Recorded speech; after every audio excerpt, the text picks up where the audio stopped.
আজি জাতীয় সংগ্ৰামী সেনা শিৱসাগৰ জিলা সমিতিয়ে পেট্ৰল ডিজেল ৰন্ধন গেছকে ধৰি প্ৰতিটো অত্যাৱশ্যকীয় সামগ্ৰীৰ আকাশলংঘী মূল্য বৃদ্ধিৰ প্ৰতিবাদত আজি শিৱসাগৰ জিলা উপায়ুক্ত কাৰ্যালয়ৰ সন্মুখত আজি অৱস্থান ধৰ্মঘট কাৰ্যসূচী হাতত লৈছে আৰু জাতীয় সংগ্ৰামী সেনা আমি কেন্দ্ৰীয় সমিতি আমি সম্পূৰ্ণ সহযোগিতা কৰিছোঁ।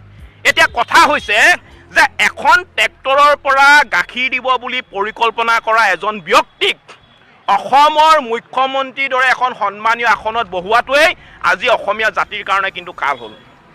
আজমলৰ ভয় দেখুৱাই সাধাৰণ মানুহক বুৰ্বক বনাই ৰাজশাসন কোৱা হিমন্ত বিশ্ব শৰ্মা হৈছে অসমৰ ইতিহাসৰ আটাইতকৈ অসামান্য আৰু ব্যৰ্থ মুখ্যমন্ত্ৰী। এই বিজেপি চৰকাৰখনে সম্পূৰ্ণকৈ মিথ্যাচাৰৰ আশ্ৰয় লৈছে।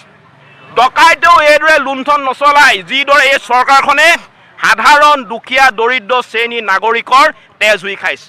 আজি বিজেপিয়ে অস্ছে দিনৰ সপোন দেখুৱাই 60 টকীয়া পেট্ৰল আজি 110 টকা কৰিলে, 70 টকা দাইল আজি 100 টকা হ'ল, 80 টকীয়া মিঠাতেল আজি 250 টকা হ'ল, 400 টকা ৰন্ধন গেছ এতিয়া 1000 টকা হ'ল। বিজেপি ক্ষমতালৈ অহাৰ পিছত গেছৰ ছাবচিডি দিম বুলি এটা একাউণ্ট খোলাই ৰাইজক ৰামঠগন দিলে। আজি সমগ্ৰ অসমবাসী ৰাইজে এক ভয়ংকৰ জটিল পৰিস্থিতিৰ সন্মুখীন হ'বলগীয়া হৈছে। সমগ্ৰ অসমতে প্ৰতিবাদ হৈছে, কিন্তু চৰকাৰখনে এই কথাবিলাকক তেওঁলোকৰ কাণ সাৰ নাই।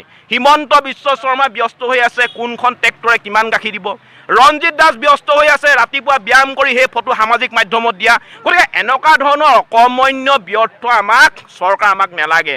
গতিকে আমাৰ স্পষ্ট কথা, অতি শীঘ্ৰে মূল্যবৃদ্ধি ৰোধ হ'ব লাগিব। যদি মূল্যবৃদ্ধি ৰোধ কৰিব নোৱাৰে এই হিমন্ত বিশ্ব শৰ্মা ৰঞ্জিত দাসে অতি শীঘ্ৰে পদত্যাগ কৰা উচিত। কাৰণ আমাক এনেকুৱা স্বাৰ্থপৰ অকৰ্মণ্য ব্যৰ্থ মিছলীয়া পৰিকল্পনাহীন আৰু ৰাইজৰ তেজ হুই কোৱা আমাক চৰকাৰ কোনো কাৰণতে নালাগে। দ্বিতীয়তে আপোনালোকে মন কৰক, আজি ভাৰতৰ আপোনালোকৰ চুবুৰীয়া ৰাষ্ট্ৰখন আপোনালোকে চাওক।